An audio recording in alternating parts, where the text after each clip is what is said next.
So, in the Panmunjom Declaration for Peace, Prosperity and Unification of the Korean Peninsula, the two leaders of the Koreas pledged on Friday to remove nuclear weapons from the Korean Peninsula. They also promised to turn the demilitarized zone, the DMZ, between the two Koreas into a, quote, genuine peace zone and to stop all hostile activities. Our Moon Gon-young reports.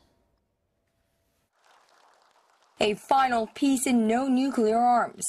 The leaders of South and North Korea embraced on Friday after agreeing to work towards the complete denuclearization of the Korean Peninsula on a day of smiles and handshakes at the historic Inter-Korean Summit in over a decade. 오늘 김정은 위원장과 나는 완전한 대화를 통해 핵 없는 한반도를 실현하는 것이 우리의 공동 목표라는 것을 확인했습니다. The fact that Moon Jae-in and Kim Jong-un spent so much time together and came up with a joint statement that even includes the word denuclearization marked a surprising development after a year of threats and missile launches that brought the specter of war back to the Korean Peninsula. The two Koreas also announced that they would work with the United States and China this year to declare an official end to the 1950s Korean War and seek an agreement to establish permanent and solid peace. 평화로운 땅에서 번영과 행복을 누리는 새 시대를 열어나갈 확고한 의지를 같이 하고 이를 위한 실천적 대책들을 합의하였습니다.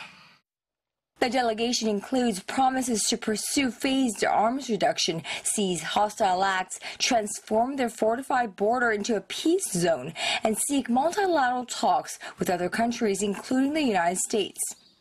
Even the most optimistic analysts were surprised at the scope of the agreement, noting in particular that Kim has now signed a document that includes the word denuclearization.